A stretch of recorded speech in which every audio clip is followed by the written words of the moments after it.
Sejam muito bem-vindos. Eu sou Tatiana Maia, professora da Escola de Humanidades do PPGH PUC-RS. E eu sou Leonardo Fetter, doutorando pelo PPGH PUC-RS. E esse é o podcast Tem Profissional da História aí? Criado para apresentar ao público em geral as múltiplas possibilidades de atuação do profissional da história, além dos acervos disponíveis para pesquisa. Você quer conhecer mais sobre o exercício da nossa profissão em instituições públicas e privadas, nas redes sociais e na vida coletiva? Então, você é o nosso convidado para ouvir diferentes experiências profissionais. Vem conosco e descubra uma sólida e desafiadora profissão. Há muitos espaços onde estamos presentes e somos importantes. Então, tem profissional da história aí?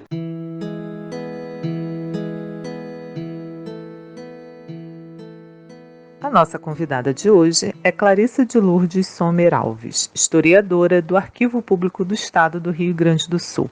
Clarissa é licenciada e bacharel em História pela Universidade Federal do Rio Grande do Sul. É mestre em História também pela mesma instituição. Atua desde 2010 como historiadora no Arquivo Público do Estado do Rio Grande do Sul, APERS. Dedica-se ao tratamento, descrição e difusão de acervos, assim como as atividades de educação patrimonial, produção de conteúdos e gerenciamento das redes sociais institucionais, além de organização de cursos, eventos e publicações. É membro titular do Sistema de Arquivos de Estado, SIARC-RS, na condição de historiadora do Arquivo Público. É sobre sua atuação como historiadora do APERS e esse importante acervo que ela vem conversar conosco. Muito obrigada, Clarissa, por participar desse projeto.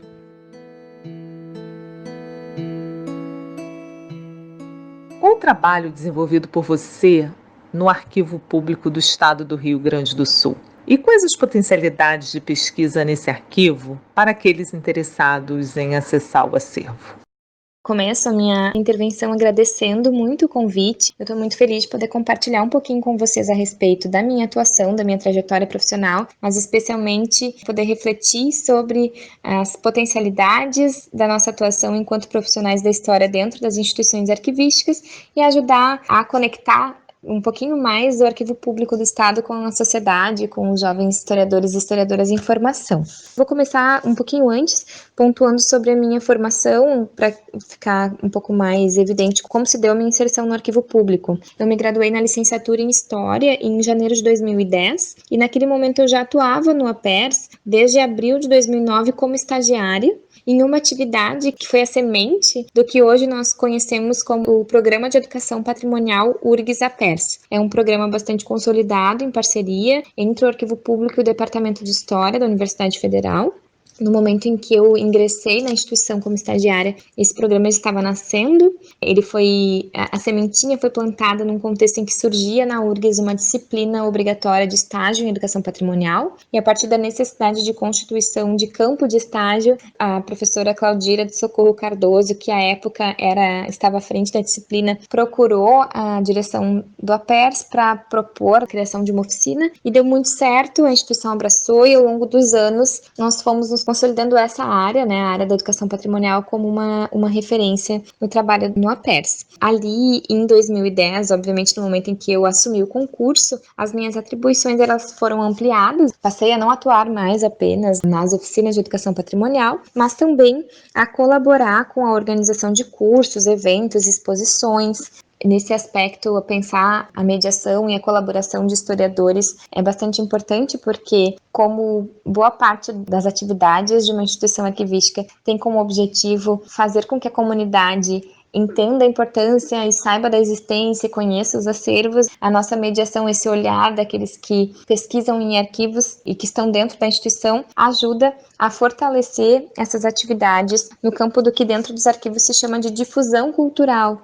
Inclusive, eu acredito que a nossa formação em História, ela corrobora para extrapolar um pouco a perspectiva da difusão que dentro da arquivologia se aproxima bastante do diálogo com o marketing institucional. E eu acredito que quando nós trazemos a nossa abordagem muito próxima do ensino de história e de pensar o patrimônio cultural e as disputas sociais e políticas em torno da constituição do próprio patrimônio cultural no Brasil, a gente traz um novo olhar e torna as discussões em torno da difusão e do dar a conhecer o arquivo mais profundas, mais frutíferas e mais amplas. Então, eu comecei meu trabalho no arquivo nas oficinas de educação patrimonial e essa foi a atividade que me acompanhou ao longo de mais de uma década. Então, eu sigo hoje em dia coordenando pelo Arquivo Público o programa, em parceria com a professora Carla Rodegueiro, que coordena pela URGS. E agora, no momento da pandemia, tem sido bem...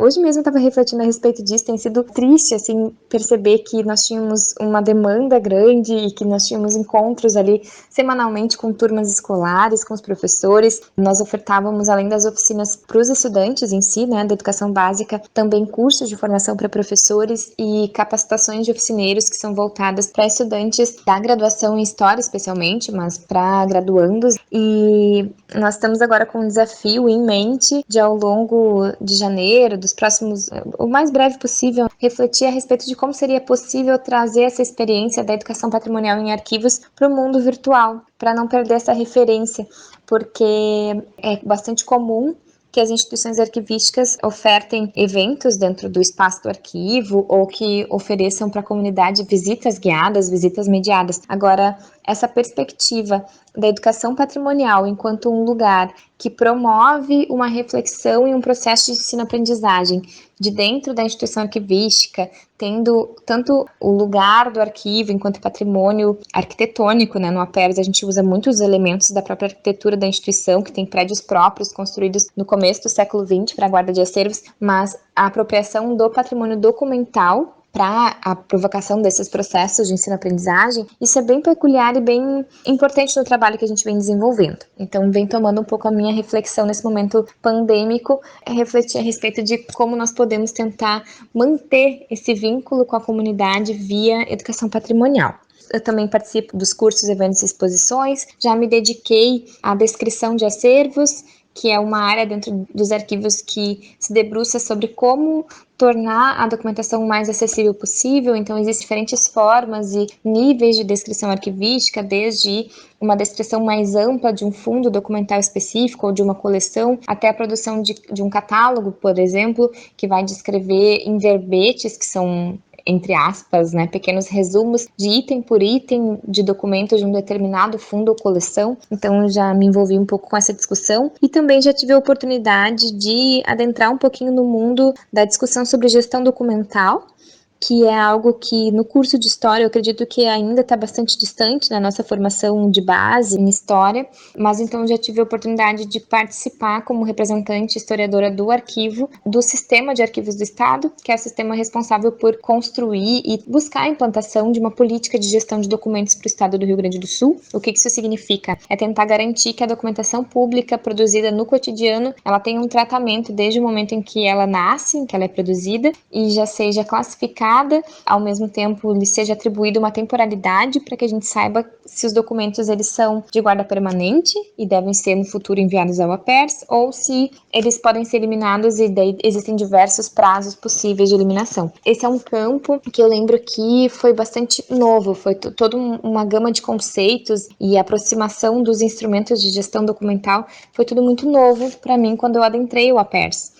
Então, acredito que essa também é uma bagagem que a nossa formação de base às vezes não traz, mas que é importante a gente localizar e a gente, em diálogo com os colegas arquivistas, se apropriar para poder contribuir da melhor forma possível para a instituição.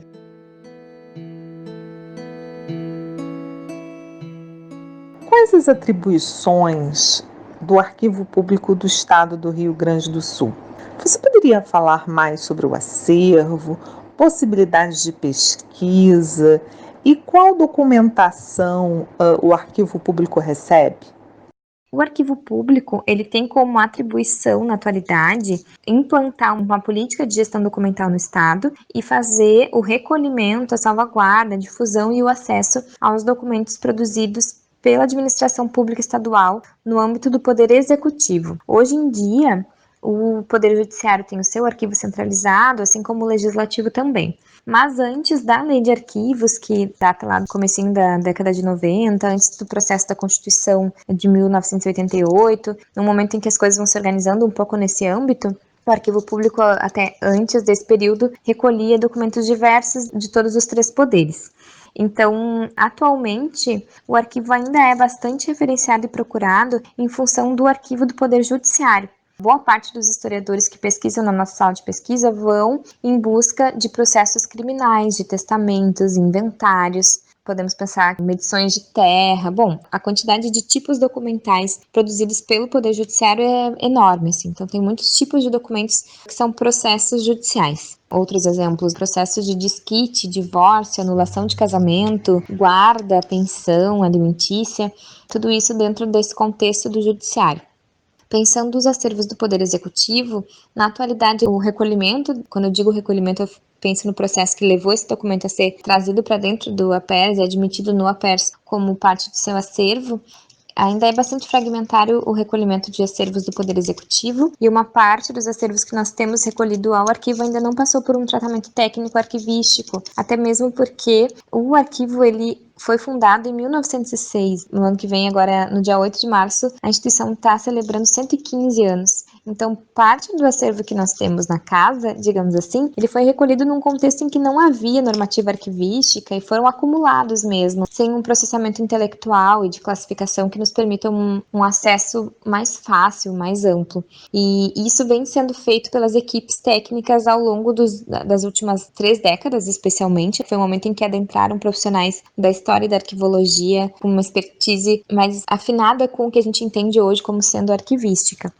Então, temos acervos executivos que estão em processo de organização nesse momento. Inclusive, acervos recentemente recolhidos a partir desse processo complicado que a gente viveu recentemente, de extinção das fundações públicas, um marco, digamos assim, mais um marco desse contexto neoliberal no Rio Grande do Sul, de enxugamento da máquina pública e da presença do Estado na vida dos cidadãos, que foi o processo das extinções. Mas então nós temos acervos, por exemplo, da Corag, da FDRH, da Sintec, em processo atualmente de organização arquivística para uma disponibilização em breve, espero que o mais breve possível, para pesquisa histórica. Mas mencionando alguns acervos que já são consultados e que já estão organizados, eu poderia referir o acervo da Comissão Estadual da Verdade, que foi recolhido ao arquivo e já foi organizado, o acervo da Comissão Especial de Indenização a Ex-Presos Políticos, uma comissão que foi criada no final da década de 90 e que indenizou pessoas que sofreram sevícias e maus tratos, na época era assim que eles chamavam, o decreto não traz o conceito de tortura, mas essa comissão ela atuou entre 98 e 2002 e depois a documentação foi recolhida ao APER, são processos bastante ricos. Além de acervos do Poder Executivo e do Judiciário, o arquivo também salvaguarda documentos de tabelionato e registro civil, que são muito procurados por genealogistas, por pessoas que precisam de certidões probatórias, mas o registro civil pode parecer mais árido, né? Em geral, ele é procurado para cidadãos que precisam de certidão, mas os tabelionatos, eles são bastante acolhedores, digamos assim, para diversas perspectivas de pesquisa histórica. Eu trago alguns exemplos de documentos que estão dentro do acervo de tabelionatos, que são as cartas de liberdade, ou cartas de alforria. O APERS desenvolveu um projeto ao longo de muitos anos, um projeto muito denso, que deu origem a 10 volumes de catálogos de documentos relacionados ao contexto da escravidão no Rio Grande do Sul. Então, as cartas de alforria, elas foram todas identificadas, descritas nos catálogos, cada uma delas com um verbete.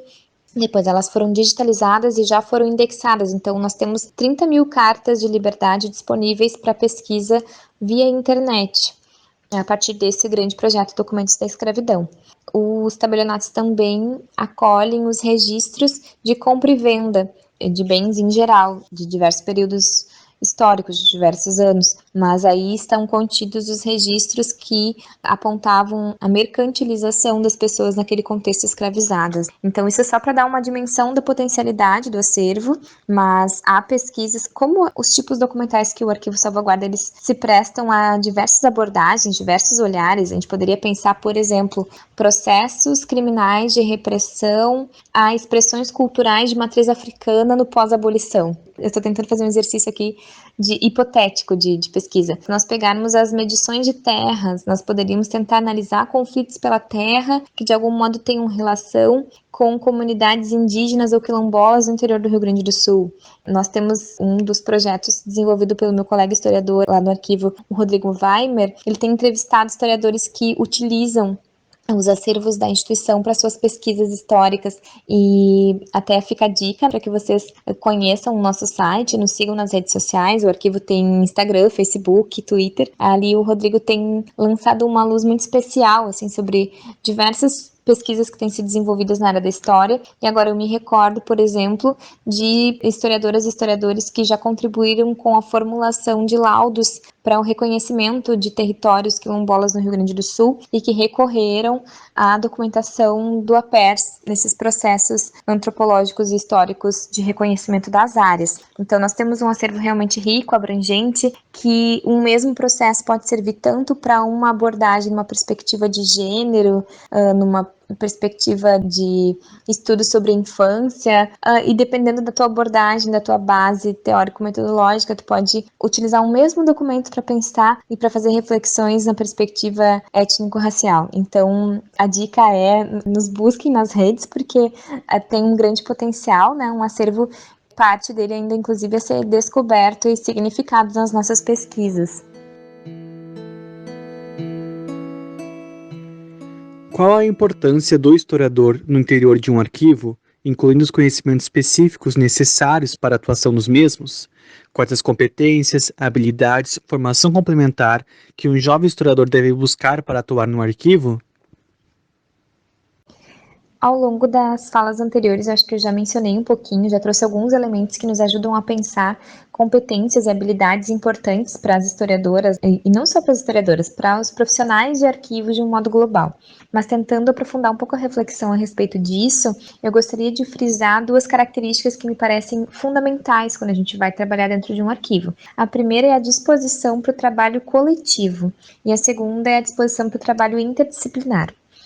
Eu digo primeiro coletivo, porque na graduação em geral a gente é muito formado, na graduação e na pós-graduação, né? É muito talhado para pensar a produção do artigo, da tese, da dissertação, daquilo que tem uma autoria muito bem delimitada e que tem uma liberdade de produção intelectual muito individual, assim, que tem a ver com orientação. É claro, toda a produção de conhecimento ela é coletiva, mas essa dimensão da autoria ela está muito bem talhada. Quando a gente vai atuar dentro de uma instituição pública, e daí eu acho que essa reflexão ela pode ser extrapolada para qualquer instituição de memória na qual a gente vai mobilizar o nosso ferramental da história, é importante ter disposição para a construção de texto coletivo, para entender que às vezes o texto que a gente produz, ele está marcado por uma série de referências que a academia nos dá e que ele vai precisar ser trabalhado e adaptado para alcançar uma linguagem de redes sociais, uma linguagem com um público mais amplo, e que a gente vai ter que se exercitar mesmo nesse sentido, assim, de pensar coletivamente para alcançar públicos mais amplos. E aí já se conecta a perspectiva do interdisciplinar. E dentro dos arquivos, a gente tem que reconhecer, respeitar, entender que existe uma outra área, uma outra ciência muito próxima da ciência da informação, ou parte da ciência da informação, que é a arquivística, e que formula, ao longo de mais de um século também, todo um campo do saber que se debruça sobre a organização de acervos e que traz esses conceitos que muitas vezes na graduação a gente nunca nem ouve falar. Assim, eu descobri no arquivo público o que era um plano de classificação, uma tabela de temporalidade de documentos, o que era descrição, o que é descrição multinível, essas discussões sobre acesso e usuários. Então, tudo foi muito novo para mim. E o que eu acredito que fez com que eu me apaixonasse tanto pelo lugar do arquivo foi essa abertura para o que é interdisciplinar e a vontade de aprender mais a respeito desse lugar, não chegar fechada com a perspectiva de que eu tenho uma formação específica e que o meu conhecimento só pode ser mobilizado para produzir determinados tipos de reflexões ou para legar determinados tipos de produto. Então, eu percebo que o olhar do historiador e da historiadora ele é fundamental para o mundo dos arquivos, porque a gente tem essa sensibilidade desde os processos de gestão documental para tentar apontar critérios importantes para a preservação de documentos, para tentar instigar, inclusive, em profissionais de outras áreas, um olhar mais sensível para a perspectiva histórica, quando a gente está pensando em eliminação ou preservação de documentos. A gente tem essa habilidade de talvez construir pareceres e textos informativos que sejam convincentes a ponto de mostrar que determinados documentos precisam ser preservados, ou ao contrário, de tentar arrolar elementos para pensar quando determinados conjuntos documentais são massivos, não tem pouco conteúdo informacional, ou não. É claro que é sempre uma tarefa um pouco inglória, porque a gente olha com os nossos olhos do presente, a gente não sabe muito bem quais serão os questionamentos do futuro, mas eu acho que é importante assumir esse exercício, porque ele é inclusive político, de demarcar quais são as escolhas, de assumir essa tarefa, de tomar para si e ocupar os espaços. Então, eu acho que são habilidades bem importantes quando a gente está atuando dentro de uma instituição arquivística. A respeito da divulgação científica, que também acho que é um ponto importante, no primeiro momento eu abordei bastante a questão da difusão cultural, que é o campo com o qual eu atuo mais proximamente. E o APERS tem se fortalecido muito dentro disso que na arquivologia ou nas instituições arquivísticas a gente chama de difusão cultural, tanto por meio das oficinas, visitas, cursos, eventos, exposições, quanto pelas redes sociais. Então, essa discussão para nós da produção em história em outros formatos, do gerenciamento de páginas, de perfis, de redes, a produção de vídeo, a produção de texto, está muito presente para a atuação dos historiadores dentro do APERS. Eu, por exemplo, sou uma das pessoas responsáveis pelo gerenciamento dos nossos perfis nas redes sociais. E, aparentemente, quando a gente olha para a formação lá na graduação, eu já tive algumas crises, né, algumas contradições de será que foi para isso mesmo que eu me formei? Será que eu estou no caminho certo? Será que eu estou aproveitando, né, essa bagagem tão importante que eu trago? Mas ao longo dos anos eu fui sendo convencida de que sim, de que o olhar de um historiador, escrevendo ali uma notícia para o site ou conectando a divulgação de eventos com o acervo que a gente tem, que pode colaborar para determinado olhar, tanto na pesquisa histórica e para os avanços na historiografia, quanto para essa sensibilidade para o ensino de história. Eu acho que sim, a gente tem atuado com divulgação histórica e científica, e eu acho que esse é um campo muito promissor para a nossa atuação profissional enquanto historiadoras e historiadores no futuro. Espero que tenha sido produtivo, que a minha fala possa instigar reflexões, e eu me coloco à disposição para conversar, para trocar ideias, e os contatos lá no arquivo para a gente se manter conectado.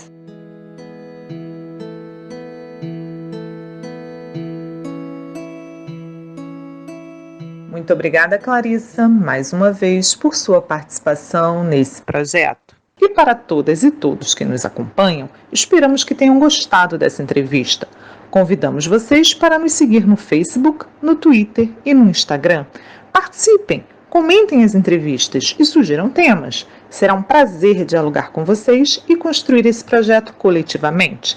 A música que inicia esse podcast é Atraente, composição de Chiquinha Gonzaga, de 1877. Fiquem bem e até o próximo episódio.